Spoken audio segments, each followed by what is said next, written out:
Hello बच्चों, नमस्कार। बच्चों, मैं हूं सुरेश प्रजापति और आज अपन बात करेंगे कक्षा 8 में विज्ञान विषय में जो 15वां पाठ है जिसका नाम क्या है, प्राकृतिक परिघटनाएं। तो इसमें अपन प्राकृतिक परिघटनाओं के बारे में पढ़ेंगे। और प्राकृतिक परिघटना किसे बोलेंगे कि ऐसी जो घटनाएं हैं जो प्रकृति के द्वारा अपने आप होती हैं। जैसे अपन कक्षा 7 में पढ़ा था, तूफान है, पवन है, चक्रवात है, वर्षा है, ये सब क्या है, अभी प्राकृतिक परिघटनाएं हैं। इसके अलावा जो तड़ित है, इस पाठ में अपन क्या पढ़ेंगे भी, एक तो टॉपिक है अपना तड़ित है, तड़ित क्या होता है इसके बारे में पढ़ेंगे। और दूसरा अपना टॉपिक क्या है, भूकंप है। तो अपन इसमें दो प्राकृतिक परिघटना है, तड़ित और भूकंप है, इनके बारे में पढ़ेंगे। तड़ित में अपन किसकी बात करेंगे कि जो रगड़ द्वारा या घर्षण द्वारा आवेशन कैसे होता है उनकी बात करेंगे। आवेशों के कितने प्रकार होते हैं इसकी बात करेंगे। आवेशों की आपस में क्रिया कैसे होती है उसका अध्ययन करेंगे। और आवेशों का स्थानांतरण कैसे होता है, एक स्थान से दूसरे स्थान पर आवेशों का स्थानांतरण कैसे होता है उसकी बात करेंगे। और आवेशों का निरावेशन या अनावेशन या भू संपर्कण क्या है इसकी बात करेंगे। और तड़ित का निर्माण कैसे होता है, विद्युत विसर्जन किसे कहते हैं इसकी बात करेंगे। और तड़ित जो है उसका निर्माण हो गया, अब तड़ित से सुरक्षा कैसे करेंगे और तड़ित चालक क्या होता है इसकी बात करेंगे। और दूसरी जो प्राकृतिक परिघटना है भूकंप है।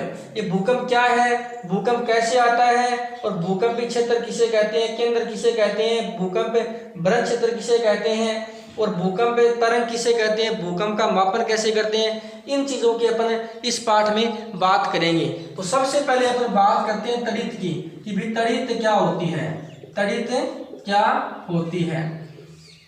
देखो बच्चों, अपने सामान्य जीवन में देखते हैं कि जब अपने घर के पास में बिजली के तार का खंभा है उस पर क्या है, कई बार आपने चिंगारी निकलते हुए देखा होगा।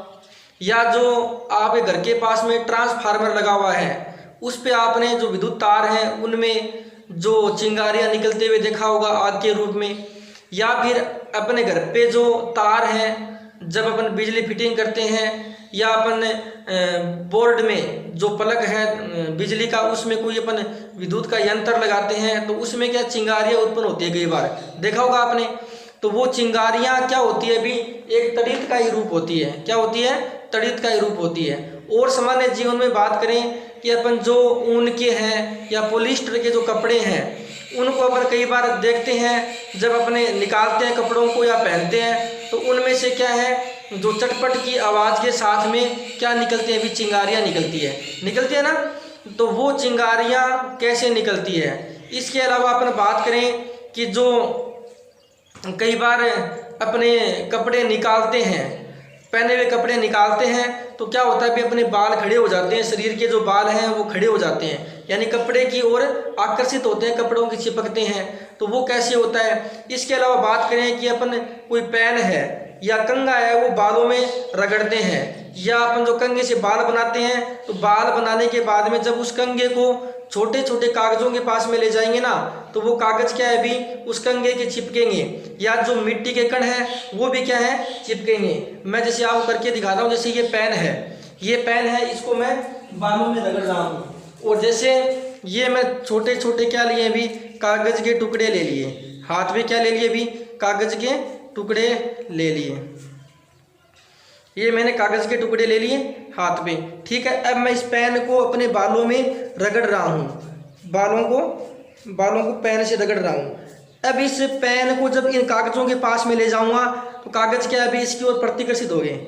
ये देखो आप, हो रहा है ना, ये देखो और रगड़ूंगा ना तो इसमें क्या है भी, ये जो कागज हैं ये क्या होंगे भी, इसकी ओर आकर्षित होंगे। क्या होंगे, आकर्षित होंगे। ये देखिए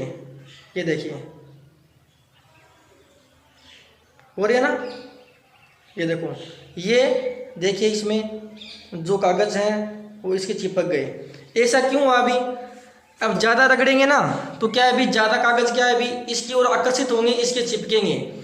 ऐसे अपन बात करें कि जो अन्य जो कांच की छड़ होती है, कोई कांच की छड़ है उसको रेशम के साथ में, रेशम के कपड़े के साथ में अपन रगड़ेंगे तो उसमें क्या होगा भी, जो कांच की छड़ है वो क्या है, अन्य जो हल्के पदार्थ हैं, जो रेत के कण है, उनको क्या है भी आकर्षित करेगी। अब ऐसा भी क्यों होता है? इन घटनाओं की जानकारी आज से हजारों साल पहले भी थी, लेकिन ये क्यों होता है ऐसा, इसकी जानकारी नहीं थी। 1752 में एक वैज्ञानिक हुए थे, बेंजामिन फ्रैंकलिन। उन्होंने इस तड़ित के बारे में बताया था, लेकिन वो पूर्ण रूप से समझा नहीं सके कि भी ये जो चिंगारियाँ निकलती है कपड़ों से, या जो अपन कोई भी चीज़ को आपस में रगड़ते हैं तो वो अन्य चीज़ों को भी कैसे अपनी ओर आकर्षित करती है, उनको समझा नहीं सके। अब क्या है, अपनी जो 19वीं शताब्दी है, इसमें क्या है, वैज्ञानिकों ने बताया कि जो ऐसा हो रहा है, जो तड़ित या चिंगारियाँ उत्पन्न हो रही है कपड़ों के अंदर, या जो भी कोई दो चीज़ है उनको आपस में रगड़ते हैं, उनको आपस में घर्षित करते हैं, तो उनमें जो आकर्षण की क्षमता आती है, तो वो क्यों आती है? तो उन्होंने बताया कि भी ये आवेशन के कारण आती है। क्यों आती है भी? आवेशन के कारण आती है। कि जब दो वस्तुओं को, अपने एक बात तो की थी कि जो प्लास्टिक का पेन है, प्लास्टिक के पेन को बालों में रगड़ा और प्लास्टिक के कंघे को बालों में रगड़ा, तो क्या हुआ भी, ये अन्य पदार्थों को, मिट्टी के कणों को या कागज के टुकड़ों को क्या है भी अपनी ओर आकर्षित करते हैं, अपनी ओर आकर्षित करते हैं। एक अपने पढ़ा कि जो कांच की छड़ है, क्या भी कांच की छड़ है, उसको अपने कहाँ रगड़ा भी, रेशम के कपड़ों पर या रेशम से रगड़ा, तो भी कांच की छड़ है, इस पे क्या है भी, तो छोटे जो हैं मिट्टी के कण हैं या कागज के टुकड़े हैं, वो इसकी ओर क्या होते हैं भी, आकर्षित होते हैं। ऐसा क्यों हुआ? ऐसा हुआ आवेशन के कारण। क्या हुआ भी? आवेशन के कारण हुआ कि जब इन प्लास्टिक के पेन को या कंघे को या कांच की छड़ को अन्य पदार्थों के साथ में रगड़ा, अपने बालों के साथ में रगड़ा, या उन्हीं कपड़ों के साथ में रगड़ा, या रेशम के साथ में रगड़ा, तो जो प्लास्टिक का पेन है, कंघा है, कांच की छड़ है, इन पे क्या आ गया भी, आवेश आ गया। क्या आ गया भी? आवेश है। और इस आवेश के कारण ही क्या है भी, जो अन्य पदार्थ है उनको आकर्षित कर रहे थे। अब ये आवेश कैसे आया? घर्षण करने से और आपस में रगड़ने के कारण आया। अब ये आवेश है भी कैसा होता है, कितने प्रकार का होता है? तो इसमें वैज्ञानिकों ने बताया कि जिस पेन को या कंघे को या कांच की छड़ को अपन अन्य पदार्थों पर रगड़ा, जैसे अपने रेशम पे रगड़ा, ऊन पे रगड़ा या बालों में रगड़ा, तो जिस चीज को रगड़ा ना, जैसे प्लास्टिक के पेन को रगड़ा, तो इस पे क्या आ गया भी, धनावेश आ गया। क्या आ गया? धनावेश। कंघे को रगड़ा, इस पे क्या आ गया? धनावेश आ गया। कांच की छड़ को रेशम पे रगड़ा, इस पे क्या आ गया भी? धनावेश आ गया। क्या आ गया? धनावेश। और जो अन्य पदार्थ हैं जो इसके चिपक रहे थे, उस पे क्या आ गया भी? ऋणावेश आ गया। उस पे क्या आ गया? ऋणावेश आया। ठीक है, तो इसके आधार पर भी आवेश कितने प्रकार के हो गए? आवेश हो गए दो प्रकार के, यानी धनावेश हो गया और एक क्या हो गया अभी? ऋणावेश हो गया। तो आवेश कितने प्रकार के हो गए? दो प्रकार के हो गए, धनावेश और ऋणावेश। तो अपन रगड़ द्वारा, घर्षण द्वारा आवेशन कैसे हुआ ये पढ़ लिया। और आवेशों के प्रकार कितने हो गए अपने? दो हो गए, धनावेश और ऋणावेश। अब जो इन आवेशों की अन्योन्य क्रिया कैसे होती है, अन्योन्य क्रिया कैसे होती है इन आवेशों के बीच में, ये बात करते हैं। तो भी अपने आवेश कितने पढ़े भी? आवेश अपने पढ़े दो, धनावेश और ऋणावेश। धनावेश और ऋणावेश। और अपने बात की कि जो कांच की छड़ है, इस पे क्या आ गया? धनावेश आ गया। और इसको अपन कागज के टुकड़ों को या फिर मिट्टी के कणों को जब अपने भी लाते हैं तो ये क्या होते हैं भी? इसके चिपक जाते हैं। क्या हो जाते हैं? चिपक जाते हैं। और मैंने यही बताया कि कांच की छड़ पे तो क्या आ गया? प्लस आ गया, धनावेश आ गया। और इन पे क्या था भी? माइनस था। क्या था भी?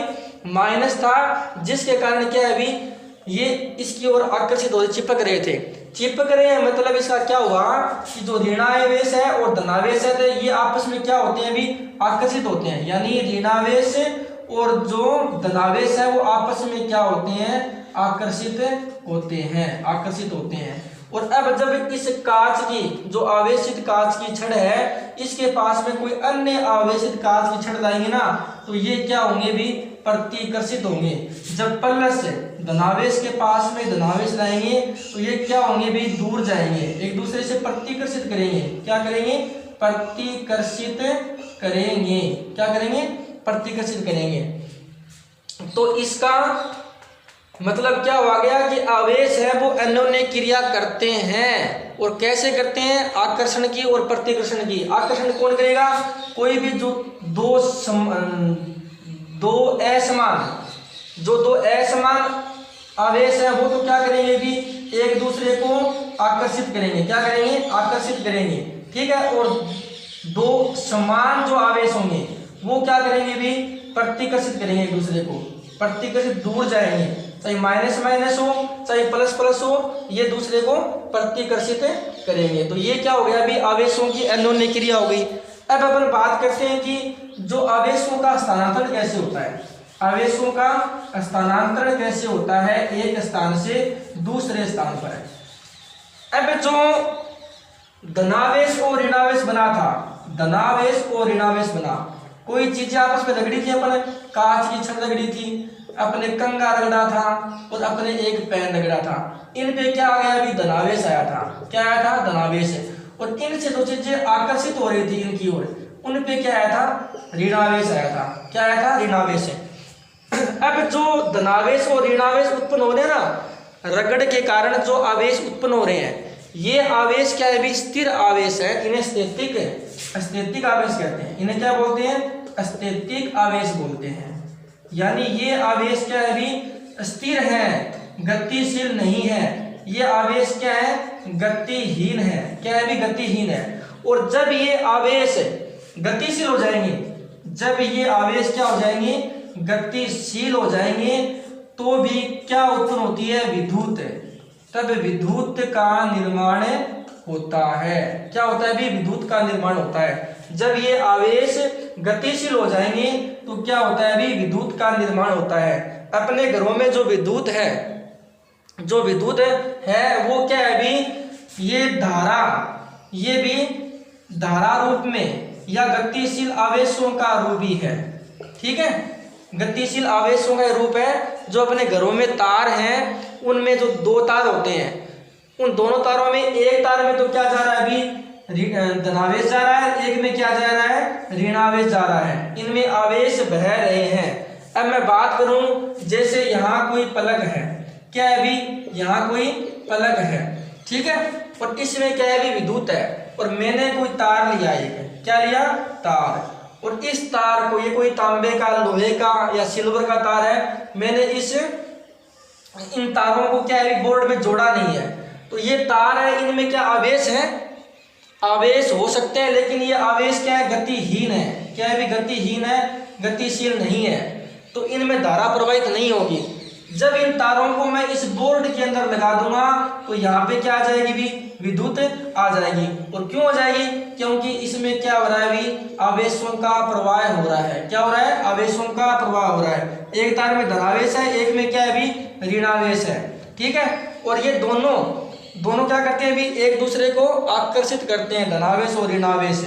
जब इनको मैं आपस में मिलाऊंगा या किसी कारण से मिल जाए तो इसमें क्या होगा? भी इसमें चिंगारियां उत्पन्न होगी, इससे तड़ित उत्पन्न होती है। तो इस प्रकार से क्या है? भी आवेश अन्योन्य क्रिया करते हैं। आवेशों का स्थानांतरण कैसे होगा? भी एक स्थान से दूसरे स्थान पर आवेशों का स्थानांतरण कैसे हुआ? जैसे मैं बात करूं भी कि ये जो बिजली का पलक है, इससे मेरे को ये बल्ब जगाना है। क्या भी ये बल्ब है और ये मेरे को जलाना है, इसे दो तार है ये।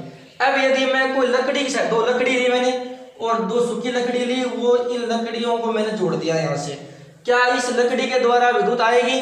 बिल्कुल नहीं आएगी। मैंने कोई प्लास्टिक के तार लिए, मैंने इस पलक में प्लास्टिक के तार लगाए और बल्ब से जोड़ दिए, क्या विद्युत आएगी? नहीं आएगी, क्योंकि जो लकड़ी है या जो प्लास्टिक है इसमें विद्युत का चालन नहीं हो रहा है। अब मैंने क्या लिया? दो धागे लिए, सूत के धागे लिए, उनको मैंने जोड़ा, तो क्या धागे से विद्युत धारा प्रवाहित होगी? नहीं होगी, क्योंकि आवेश है वो धागे से गतिशील नहीं हो रहे हैं। अब मैंने कोई धातु का तार लिया, चाहे मैंने कोई लोहे का तार लिया, चाहे मैंने तांबे का तार लिया, चाहे मैंने पीतल का तार लिया, चाहे मैंने एल्यूमिनियम का तार लिया, उन तारों से मैंने इस बल्ब को क्या जोड़ा, अभी प्लग से जोड़ा, तो क्या होगा अभी ये बल्ब जलने लगेगा। क्योंकि जो तार है, लोहा, तांबा, पीतल, एल्यूमिनियम, ये सब क्या है, अभी धातु है। क्या है, अभी धातु है। और इन धातुओं से क्या है, अभी आवेशों का प्रवाह हो रहा है। आवेश एक स्थान से दूसरे स्थान पर प्रवाहित हो रहे हैं, गतिशील हो रहे हैं, जिसके कारण क्या है, अभी बल्ब जलने लगता है। तो इसका मतलब क्या हुआ कि आवेशों का स्थानांतरण कैसे होता है, अभी जो विभिन्न प्रकार की धातु हैं, धातुओं के द्वारा क्या है, अभी आवेशों का स्थानांतरण एक स्थान से दूसरे स्थान पर होता है। अब अपन बात करें अनावेशन, क्या करते हैं, अनावेशन की बात करते हैं। अब इसमें क्या बात करेंगे कि जो आवेश अपने उत्पन्न करें उनका निरावेशन कैसे होगा, ये आवेश नष्ट कैसे होंगे, ये कैसे होंगे भी, उसकी बात करते हैं। ठीक है। अब जैसे मैंने कांच की छड़ ली थी, कांच की छड़ ली थी और इसको मैंने क्या है, अभी रेशम के कपड़े पे रगड़ा, तो इस पे क्या आ गया, अभी प्लस आ गया था। क्या आ गया था, प्लस। और जो अन्य वस्तु, जो कागज के टुकड़े हैं या अन्य वस्तु, उन पे क्या था, ऋणावेश था। अब जब तुरंत मैंने रगड़ी तो इस पे क्या होगा, अभी धनावेश आ गया। और ये अन्य पदार्थ है ऋणावेश वाली, उनको क्या करेगा, अभी आकर्षित करेगा। अब यदि ये कांच की छड़ है जिसमें धनावेश है, इसको मैं हाथ से कुछ देर 2-3 मिनट पकड़े रखूंगा तो इसका आवेश क्या है, अभी खत्म हो जाएगा और ये जो अन्य टुकड़े हैं इनको आकर्षित नहीं करेगा। ऐसा क्यों होता है कि जो इसके आवेश हैं, ये आवेश क्या है, मेरे शरीर में प्रवेश कर गए और शरीर से होते हुए क्या अभी भूमि में चले गए। कहाँ चले गए, भूमि में चले गए, जिसके कारण ये क्या हो गया, अभी निरावेश हो गया, अनावेश हो गया, इस पर कोई आवेश नहीं है।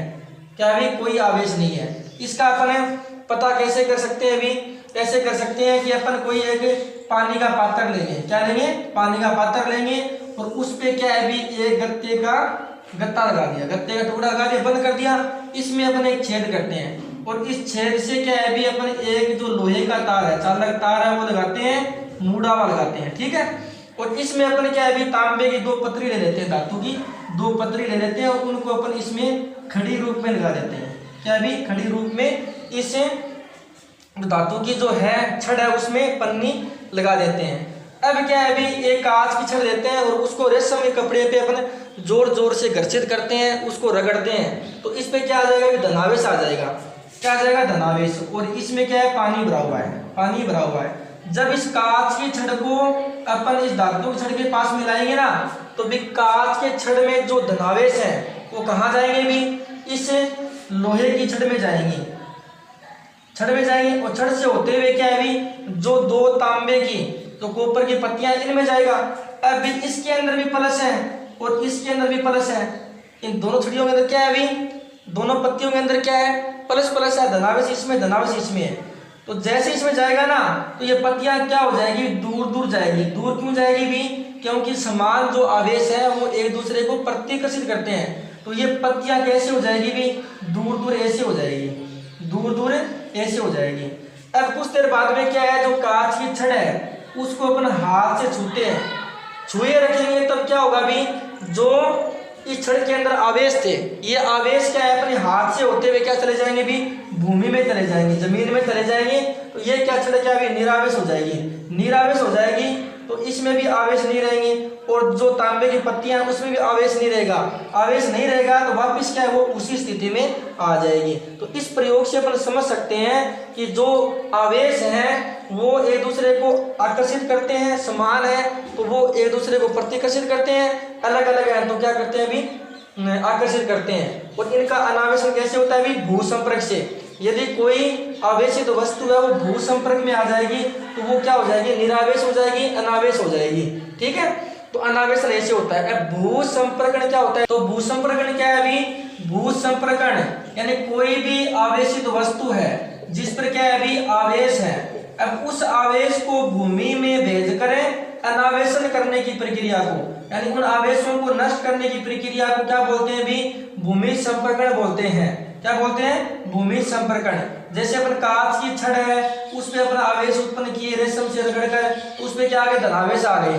अब जैसे ये छड़ है जो भूमि के संपर्क में आएगी तो इसके आवेश है वो कहाँ चले जाएंगे भी, पृथ्वी में भूमि में चले जाएंगे।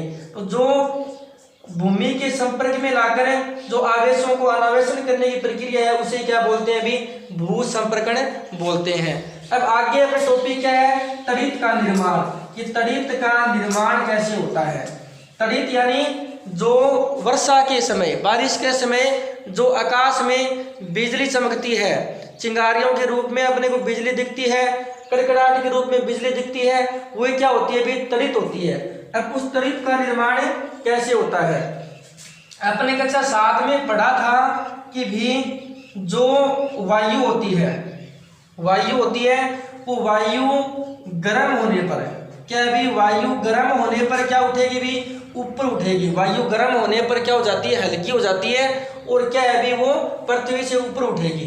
तो अपने बारिश कब होती है भी, अपने बारिश कब होती है, बारिश गर्मियों के दिन में होती है। और गर्मियों के दिन में क्या होता है भी, जो तापमान है वो क्या होता है, उच्च तापमान होता है। क्या होता है भी, उच्च तापमान होता है। जैसे राजस्थान में अपने गर्मियों में तापमान 40 डिग्री से 50 डिग्री सेल्सियस होता है। अब उच्च ताप के कारण क्या है, जो पृथ्वी के सतह के ऊपर जो वायु है वो क्या हो जाएगी भी, गर्म हो जाएगी। अब वायु गर्म हो जाएगी तो ये वायु कहाँ जाएगी भी, ऊपर जाएगी। कहाँ जाएगी, ऊपर जाएगी।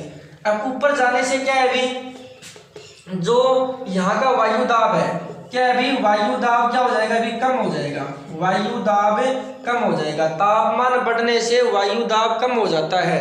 अब यहाँ वायु दाब कम हो जाएगा तो अन्य स्थानों पर जहाँ वायु दाब ज्यादा है तो वहाँ की पवन है, वहाँ की वायु है वो इस स्थान पर आएगी, कम दाब वाले स्थान पर आएगी। और इस स्थान पर आएगी तो वहां से क्या है भी, जो जल वाष्प है, तो जल वाष्प है वो भी साथ में लेके आएगी और यहाँ आके क्या है भी, बादल का रूप ले लेंगे। क्या ले लेंगे, बादल का रूप ले लेंगे। अब जब ये बादल इस गर्मी के कारण पिघलेंगे और क्या होगी भी, बारिश होगी। क्या होगी, बारिश होगी। अब ऊपर से क्या है भी, बादल से जल के रूप में जो बूंदे हैं वो नीचे बूंदे आ रही है, जल नीचे आ रहा है और यहाँ की जो गर्म हवा है वो क्या जा रही है, ऊपर जा रही है। अब जिस पानी और वायु के बीच में आपस में घर्षण होगा तब इसमें क्या होगा भी, आवेश उत्पन्न होंगे, धनावेश और ऋणावेश उत्पन्न होंगे। धनावेश और ऋणावेश उत्पन्न होंगे और उसमें क्या है भी, जब प्रति आकर्षण होगा, इनमें जब आकर्षण होगा तब क्या होगा भी, इसमें जो चिंगारियां हैं वो उत्पन्न होगी। क्या होगी, चिंगारियां उत्पन्न होती हैं। इसके अलावा जो बादल है ना, जो बादल है तो बादल के ऊपर क्या होते हैं भी, धनावेश होता है। जैसे ये पृथ्वी तल है और पृथ्वी तल पे क्या है भी, धनावेश होता है। पृथ्वी तल पर धनावेश होता है। और कोई भी बादल है तो बादल का जो ऊपर वाला किनारा है सीधा, उस पे तो क्या होता है भी, धनावेश होता है। क्या होता है भी, धनावेश होता है। और बादल के निचले सिरे पे क्या होता है, ऋणावेश होता है। क्या होता है, ऋणावेश। अब ये ऋणावेश और धनावेश है, ये जब आपस में जल की बूंदों के द्वारा या जल के द्वारा या जो वायु है, वायु के द्वारा क्या है भी, आपस में संपर्क में आ जाते हैं। क्या है भी, आपस में संपर्क में आ जाते हैं। तो क्या है भी, इनमें क्या है भी, आपस में ये टच होने से इसमें चिंगारियां उत्पन्न होती है और इससे क्या है भी, तड़ित का निर्माण होता है। तड़ित का निर्माण होता है। विसर्जन क्या है भी, विद्युत विसर्जन क्या है, इसकी बात करते हैं अपन कि जब आकाश में किसी कारण से ये धनावेश और ऋणावेश आपस में मिलते हैं, आकर्षित होते हैं तो क्या है भी, चमकीली धारियां उत्पन्न होती है और साथ में क्या है भी, प्रकाश उत्पन्न होता है। इसे क्या बोलते हैं, विद्युत विसर्जन बोलते हैं। यानी वर्षा के टाइम जब धनावेश और ऋणावेश आपस में मिलते हैं तो मिलने से क्या है भी, इसमें क्या होता है भी, चिंगारियां उत्पन्न होती है ना, और ध्वनि उत्पन्न होती है और क्या है भी, प्रकाश उत्पन्न होता है। उसे क्या बोलते हैं भी, उसे विद्युत विसर्जन बोलते हैं। अब जो तड़ित है इससे हम सुरक्षा कैसे करते हैं, इसकी बातें करते हैं। तो भी तड़ित से सुरक्षा कैसे करेंगे कि तड़ित या जो बिजली चमकती है कब चमकती है, बारिश के टाइम पे चमकती है। तो भी जब विद्युत की जो बिजली की गर्जना होती हुई हो तब अपने को क्या, घर से बाहर नहीं निकलना चाहिए। ठीक है। और घर से यदि बाहर आए तो तुरंत अपने को जो बंद कोई मकान है, बंद भवन है, वहाँ पहुँचने की कोशिश करनी चाहिए। और यदि अपन बस या कार के अंदर है, कोई बंद गाड़ी के अंदर है, तो अपने को बाहर नहीं निकलना चाहिए, अपने एकदम सुरक्षित होते हैं। और उनकी जो गाड़ी और बस है उसकी खिड़कियाँ अपने को बंद कर लेनी चाहिए। यदि अपन कोई खुले वाहन जैसे मोटरसाइकिल पर है, साइकिल पर है, ट्रैक्टर में है, तो वो क्या है अपने लिए खतरे से खाली नहीं है, अपने को तुरंत अपने को बंद स्थान पर जाना चाहिए। और जो कोई बड़े वृक्ष हैं उनके नीचे अपने सुरक्षित नहीं होते हैं, कुछ छोटे वृक्ष हैं उनका अपने को सहारा लेना चाहिए। दूसरी बात, अपन यदि घर के भीतर हैं तो घर के जो विद्युत के उपकरण हैं उनके पास में अपने को नहीं जाना चाहिए, या फिर जो विद्युत के उपकरण हैं वो तुरंत अपने को बंद कर देने चाहिए, ठीक है। इसके अलावा यदि अपन खुले स्थान पर हैं तो भी अपने को जमीन पर लेटना नहीं चाहिए, अपने को उकड़ू बैठना जाना चाहिए। और दोनों हाथों को क्या है अपने जो ऐसे करके और ऐसे करके अपने को बैठ जाना चाहिए घुटनों के बल पर, और सिर को हाथों के बीच में रखकर अपने को तुरंत वहाँ बैठ जाना चाहिए, ठीक है। अब आगे जो टॉपिक अपना है क्या है, तड़ित चालक है। तड़ित चालक है तो तड़ित चालक क्या है, ये घरों के ऊपर एक धातु का तार लगाया जाता है, यानी घरों के ऊपर क्या है अभी विद्युत का तार लगाया जाता है। और ये तार क्या है अभी भूमि के संपर्क में होता है, भूमि के संपर्क में होता है। तो ये क्या है कि जो वातावरण के आवेश है उनका अनावेशन कर देता है, क्योंकि ये भू संपर्क में है ना, तो भू संपर्कन द्वारा जो वायुमंडल में जो आसपास में जो आवेश है उनको नष्ट कर देता है, जिसके कारण क्या है कि जो तड़ित है वो क्या है अभी यहाँ के संपर्क में नहीं आएगी और अपना तड़ित से बचाव हो जाएगा। तो क्या है अभी तड़ित चालक है वो क्या धातु का तार है, और ये क्या भूमि के संपर्क में रहता है जो तड़ित से सुरक्षा करता है, ठीक है।